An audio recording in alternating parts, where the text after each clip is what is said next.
Bonjour à tous et bienvenue dans la brève d'atelier numéro 2. Donc aujourd'hui je vais vous présenter deux trois petites nouveautés là qui sont arrivées. Et puis deux trois choses que j'avais déjà j'ai pensé intéressant de présenter. Voilà, alors pour commencer, j'ai ici des pointeaux de transfert. Donc alors c'est un bricole toute bête aussi, c'est pareil, ça on n'y pense pas forcément. Et donc c'est des pointeaux, voilà, ou des oreilles. Donc ça va de 1 à 13 par demi millimètre. Donc ça pour info, ça vaut je crois 15-20 euros. J'ai trouvé ça chez RC Machine, je crois. Donc ça, on va dire c'est pas cher et puis c'est quand même bien pratique. Donc vous avez des pointeaux de différents diamètres, donc avec le pointeau, alors vraiment pile au centre du diamètre, voilà.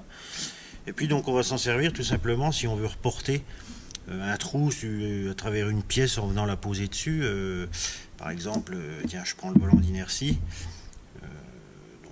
mettons qu'il soit posé comme ça, je veux percer au centre sur mon plateau, donc je viens prendre le bon diamètre, je viens le présenter, tac, un coup de marteau, et j'ai mon coup de pointeau vraiment à l'emplacement au centre du trou. Voilà, tout simplement.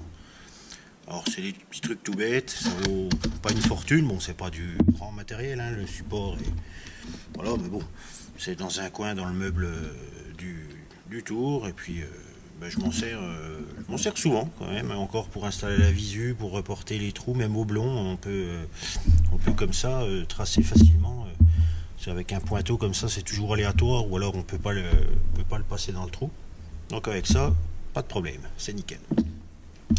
Sinon, dans ce que j'ai reçu cette semaine et la semaine dernière, alors un comparateur Toyo. Donc là c'est bien un vrai, pas comme celui que je vous avais présenté l'autre fois. Donc celui-là il est intéressant. Alors il est neuf. Je l'ai eu à moitié prix quasiment, je suis à 60 euros. Ça en vaut quasiment le double. Et il était encore dans le blister emballé. Voilà. Donc c'est le vrai, pas de souci. Voilà. Ça, tout va bien. On a un gros axe là pour le prendre. On peut le reprendre d'ici et on a des queues d'aronde également ici. Alors j'ai pris celui-là, c'est bon, je manque pas de palpeur ou de comparateur. J'ai pris celui-là intéressant, c'est une touche longue en fait. Donc des fois si on n'a pas forcément, c'est pareil, la place ou si on au fond de quelque chose d'un alésage, ça peut toujours être pratique. Et puis donc il marche dans les deux sens, comme ça et comme ça. Voilà. Donc beau petit truc. Je dis à moitié prix de ce que ça vaut. Donc ça vaut le coup quand même. Sachant qu'on a quand même quelque chose de fiable et d'éprouvé, de solide. Voilà, premier petit achat. Ensuite, alors là j'ai un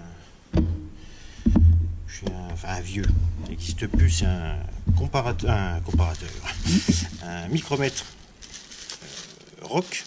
Alors ça n'existe plus malheureusement. Donc là on a je ne vais pas tout déballer, là il y a la cale étalon de 25 mm pour l'étalonner. Donc c'est pas la boîte d'origine, c'est un peu dommage, mais bon. Donc ce qui est intéressant dans celui-là, donc ça, vous voyez, voilà, donc Rock France. Donc ça c'est un 25-50 mm. Et ce qui est intéressant dans celui-là, c'est pas les plus courants. Le tambour en fait, c'est un tour pour 1 mm. Donc la lecture s'en trouve vraiment facilitée par rapport à un classique, je dirais.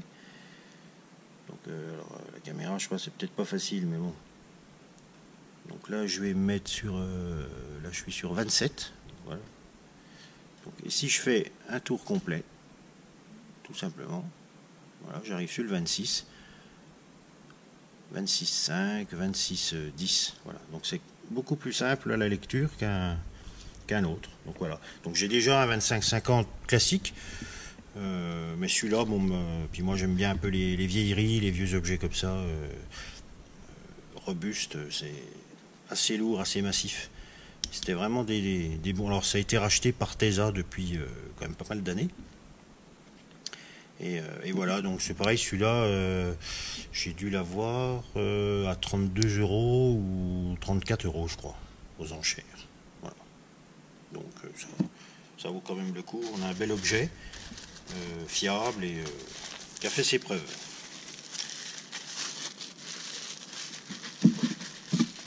Alors ensuite, on peut dire le seul truc, c'est pas une boîte d'origine, je pense pas. Il est indiqué là 25,50 centièmes. Mais bon, à moins que. Sinon là j'en ai un autre. Alors là ça nous vient de nos amis russes. Donc c'est pareil, c'est des vieux outils, mais alors qui sont d'une qualité d'autrefois, une robustesse à toute épreuve. Pareil, c'est vraiment du lourd, du massif. Donc voilà, donc ça c'est un. Alors un 25,50 aussi, mais celui-ci est un micromètre de filetage. Alors avec, on a toutes les petites touches pour les différents pas qu'on vient mettre. Donc dans les cylindres, dans les tambours, par exemple, si on a une vis, ou enfin si on fait, surtout quand on les fait en fait les filetages au pas de 3, imaginons. Donc on vient placer ces deux touches. Donc là sur le côté extérieur du filet, et puis là intérieur, la pointe, et puis on vient comme ça contrôler notre diamètre lors du tournage ou lors du filetage sur le tour par exemple. Alors avec, ce qui est bien, c'est qu'il y a la pige donc de 25 mm à 60 degrés, donc elle vient se placer, ben voilà, on place ça comme ceci. Alors, et puis on vient voir si on est, voilà. Donc là je suis sur 0, je sais pas si vous allez voir, 25 0. Donc voilà, donc il est bien calibré, c'est impeccable. Alors bon, c'est pareil, quand on voit le prix d'un micromètre de filetage, ça fait un peu peur aussi. Là celui-ci je l'ai payé une cinquantaine d'euros avec les frais de port. Donc alors c'est vrai que c'est pas celui qu'on sert le plus, 25,50, ça fait déjà du gros filetage, mais bon, à ce prix là je vais pas laisser passer. Et puis bon bah il me restera à trouver un 0 à 25, donc c'est pareil, je suis pas forcément pressé, il vaut mieux attendre un peu et puis payer moins cher des bons objets comme ça que de vouloir acheter du pas cher puis qui sera pas fiable voilà. Hop. Donc j'ai aussi reçu mon mandrin 4 morts serrage indépendant pour le tour, donc en 200 mm. Donc eh ben on va aller voir ça. Donc voilà nos deux mandrins, donc le 4 morts indépendant fraîchement arrivé à l'atelier, et puis mon fidèle mandrin 3 morts concentrique que j'ai démonté pour vous montrer un peu l'arrière justement. Et puis ça va être pour moi l'occasion de lui faire un bon coup de propre et de graissage. Donc un 3 morts, donc on ne présente plus. Donc là on a une spirale qui vient entraîner les 3 morts en même temps. Voilà, tout bêtement. Alors, essayer de vous montrer la spirale.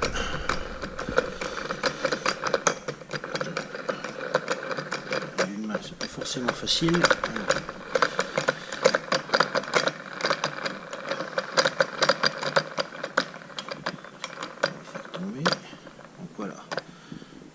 La spirale qui vient entraîner les morts.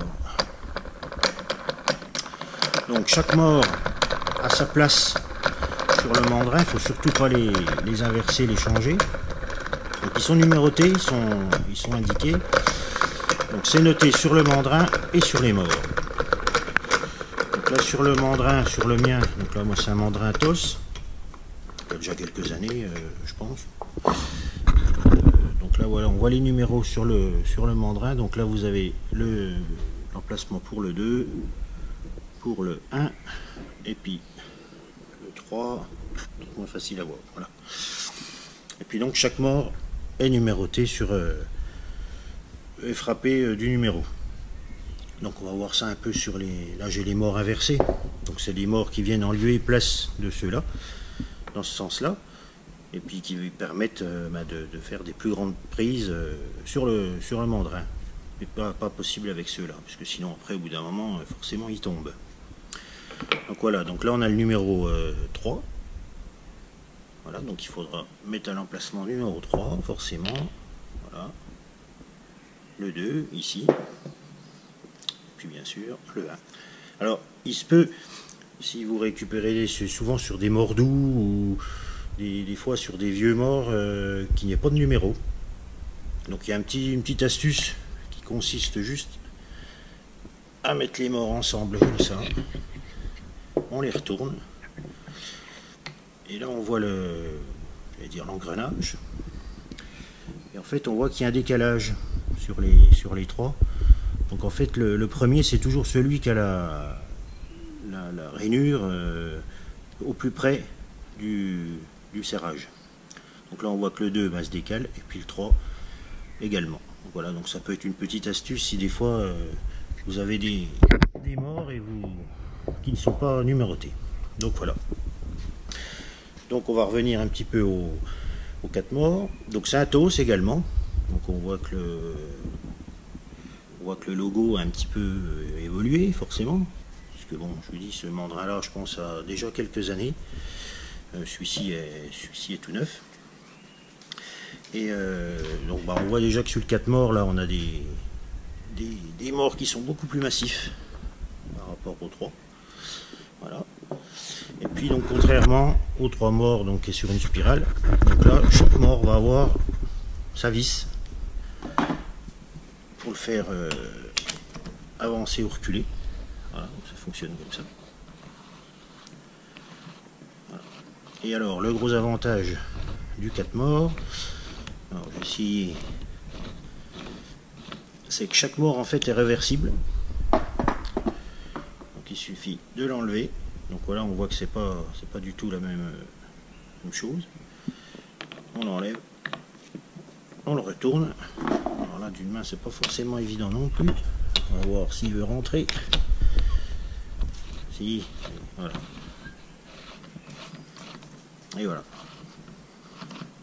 Donc on peut comme ça retourner les 4. Ou même éventuellement on peut très bien imaginer, par exemple, on va retourner celui-ci et celui-ci, côté extérieur. Si on a une pièce rectangulaire assez longue mais assez étroite, et on vient comme ça serrer, bien centré ou excentré éventuellement, puisque on peut tout aussi bien décaler notre pièce dans les morts. Donc voilà. Alors je vais remettre ça dans le bon sens et on va s'intéresser à l'arrière de nos mandrins. Hop.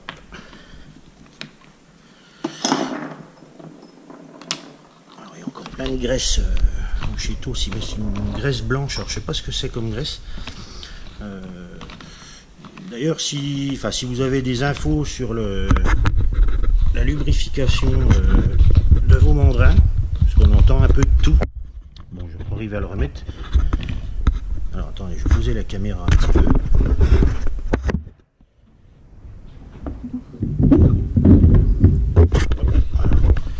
Avec 2 mains ça va tout de suite mieux.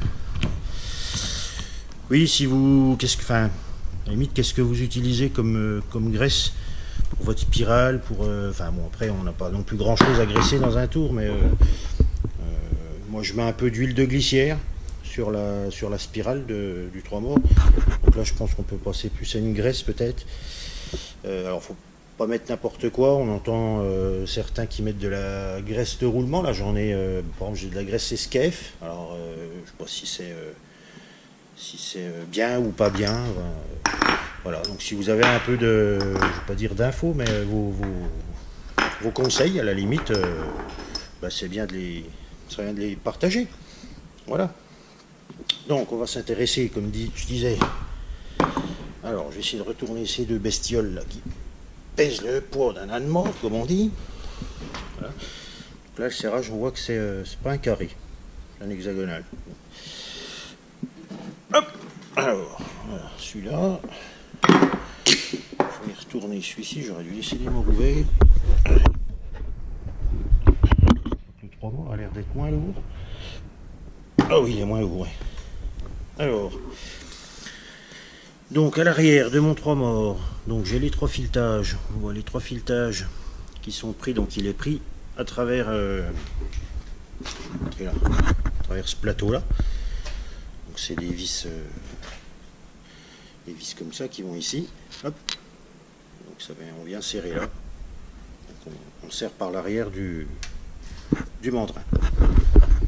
Donc ce que je fais quand j'enlève mon mandrin ou quand je remets, je mets toujours, j'ai ma petite planche là qui reste toujours pas très loin du tour, et je la pose sur les glissières comme ça.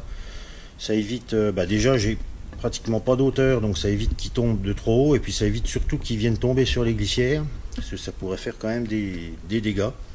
Donc là s'il vient cogner là-dessus, ça risque rien. Bon là c'est assez épais, c'est solide. Donc pensez-y, si jamais vous démontez votre mandrin, c'est bien quand même de protéger le tour en dessous. Voilà. Donc moi sur ce plateau, donc là j'ai un épaulement. Donc là je dois avoir 162 de diamètre. Et puis bon 200 extérieur.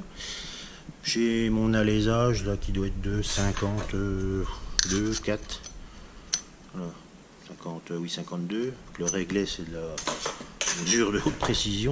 Enfin voilà. Et puis là donc j'ai le même alésage. Par contre au niveau de l'épaulement, je suis beaucoup plus petit en diamètre. Là on est sur regarde à peu près, on va dire 124, 125 peut-être. Donc va falloir que je fasse un faux plateau, ce qu'on appelle. Donc je vais partir donc dans mes brutes, dans mes stocks, j'ai trouvé ça. Donc ça fait 20 mm d'épais, ça va être très bien. Et donc je vais usiner les deux faces différemment. C'est-à-dire qu'il y aura une face qui va reprendre l'empreinte la même que l'arrière de mon 3 morts, avec l'épaulement ici, donc cette face-là, admettons, qui va venir sur le tour. Et puis de l'autre côté, je vais venir faire mon épaulement pour ce mandrin-là, donc qui viendra ici. Et puis donc lui par contre, je vais le visser par l'extérieur, puisque j'ai avec les... Donc les deux solutions sont possibles sur celui-là. On voit qu'il y a des filetages ici. Donc voilà, qu'on vient... Donc j'allais dire le même principe que le mien, mais sauf qu'il y en a, au lieu de 3, il y en a 4. Donc on peut le fixer comme ça, ou alors par l'avant. Attention les doigts. Par l'avant, on vient mettre la BTR, enfin les, dans le trou là. Donc là je vais prendre cette solution là. Donc, je vais usiner donc l'épaulement ici, et puis mes 4 trous, donc en décalage forcément des 3 autres. Mes 4 trous pour visser mes BTR. Donc ça sera aussi l'occasion sur la fraiseuse de mettre le programme répartition de trous sur un diamètre. Voilà, je cherchais. Donc voilà, donc ça sera le projet d'une petite vidéo aussi, je pense. Ça peut toujours être intéressant. Voilà pour les mandrins. Alors ensuite, j'ai ici une pointe tournante qui est montée, sur laquelle est monté un petit mandrin 50 mm. Donc on va voir juste après qu'il est tout à fait possible de monter autre chose. Donc c'est un petit mandrin 3 morts, donc à serrage concentrique. Donc là il n'y a pas de clé, on a une bague en fait qu'on vient tourner, puis ensuite qu'on vient bloquer avec des axes ici. On a les deux trous là pour venir serrer notre pièce. Donc ça peut des fois servir. Vous mettez ça donc bien sûr sur le tour, sur la poupée mobile, et on peut imaginer par exemple travailler entre pointes sur une pièce qui n'a pas de trou de centre ou qui n'a pas la possibilité d'en avoir un, ça peut arriver. Donc vous venez prendre votre pièce ici et puis ça fonctionne tout à fait comme une pointe tournante, c'est monté sur roulement. Voilà, ça fonctionne plutôt pas mal. Bon, voilà. Sinon, la petite, on va pas dire astuce, mais enfin la spécificité de ce petit mandrin, on va justement, tiens, ça sera plus facile. Je vais le retirer. Donc déjà, on va finir de, voilà, donc c'est vissé. En fait, c'est une pointe tournante avec tout simplement un pas de vis à la place de la pointe. Alors, ça n'a pas un petit peu spécial puisque c'est un pas de 14 mais au pas de 1, c'est à dire que c'est un pas fin. le M14 classique standard, on va dire, est au pas de 2 lui, donc c'est un pas plus gros. Donc si on veut adapter des choses, c'est bien de le savoir. Donc moi, dans mon attirail de tarot et de filière, je suis équipé en 1400, enfin 14 par 1. Donc pas de problème pour, on peut très bien imaginer refaire une pointe bien spécifique ou qu'on a besoin vraiment, on vient la visser là-dessus et voilà, et ça fonctionne. Hop. Donc pour en venir au petit mandrin, donc on retrouve le filetage évidemment 14 par 100. C'est que celui-ci, contrairement à un 3 morts concentrique classique, eh bien les morts sont reversibles. Alors la petite astuce, elle se situe au niveau de l'engrenage, des dents. C'est qu'en fait elles sont quasiment ovales. Il n'y a pas de méplat d'un côté. Et ce qui permet en fait de retourner le mort, tout simplement, et de pouvoir s'en servir dans les deux sens.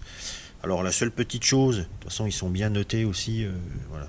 Et on a le 2 ici, le 2, alors, je ne sais pas si vous allez le voir. La seule chose donc, c'est que quand on les retourne, c'est que le 1 devient le 3 et le 3 devient le 1. Mais ils sont de toute façon indiqués des deux côtés, il n'y a pas à se tromper, ça va tout seul. Voilà, pour le petit mandrin. Alors j'ai aussi avec le même diamètre un petit 4 morts indépendant. Donc là, bon, comme un plus grand, voilà, on vient serrer, desserrer. Et pareil, toujours au filetage, 1400.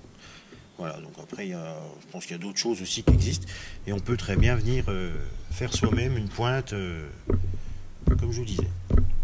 Alors ensuite, eh bien pour terminer, j'ai dans les petits bouquins, les vieux bouquins que j'aime bien un peu. Donc j'ai celui-là. C'est l'aide-mémoire pilote du CAP, ajusteur mécanicien. Alors, bon, c'est un vieux bouquin, bien sûr, hein, il est, on voit là, 70. Mais il y a des choses, quand même, toujours un peu d'actualité. Et puis, bon, quand on aime bien un peu l'usinage, tout ça, voilà, on voit la fabrication des outils avec les forges, voilà, le taraudage, filetage. Donc, il y a des bases, il y a des choses qui n'ont pas changé hein, depuis, hein, bien sûr. Hein. Les calibres, mesurer les angles. Voilà, tournage, rabotage, on a aussi les perçages, on a le soudage, rectif, meulage, transmission. Donc voilà, c'est un petit bouquin sympa qui vaut. Alors là, vous trouvez ça, là je regardais, j'en ai retrouvé sur internet à moins de 5 euros. Donc je ne sais plus sur quel site. Sinon vous en trouvez sur eBay aussi assez souvent. Pareil, à moins de 10 euros, 5 euros, vous trouvez ce petit bouquin qui est pas mal. Donc voilà, à voir. On parle aussi un peu des diviseurs. C'est assez clair, assez bien expliqué. Voilà. Donc si vous aimez les vieux bouquins de mécanique d'usinage, tout ça, celui-ci est pas mal. Voilà. Et puis donc pour finir sur la vidéo du montage de ma visu, j'ai si je dis plus de bêtises, Erixir 67, alors j'espère que je prononce bien, désolé. Donc je disais dans cette vidéo, je me demandais un peu l'utilité de la petite platine qui est sous la console avec les trous. Et son idée, à laquelle j'avais pas pensé non plus, il me demandait si c'était pas justement pour mettre des pinces. Alors j'ai essayé avec mes pinces ER32, mais ça passe pas. Alors je vais vous montrer ça sur la console. Donc voilà, il s'agit de cette platine là, donc on voit bien les trous. Alors ils font un peu moins de 28 mm, je crois, je sais plus, j'avais regardé ça ce matin. Bon sens. Hop. À peu près. Ouais, on a du 28, 27, 90, ouais. Un peu moins de 28. Voilà. Donc moi j'ai. J'ai là. J'ai une pince R32. Donc on voit bien. C'est vraiment trop juste. Elle rentre à peine dedans. Donc dès qu'on bouge un peu, ça tient. Alors peut-être que ce que je lui disais, peut-être des ER25 ou autre type de pince, peut-être type F ou des Chaublin ou je sais pas, tas de modèles. Donc peut-être qu'avec d'autres pinces ça peut fonctionner, pourquoi pas.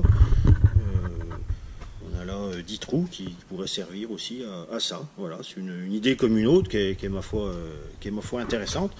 Donc je le remercie d'être intervenu, et puis c'est fait aussi pour ça, les vidéos voilà, pour partager les idées, les petites astuces.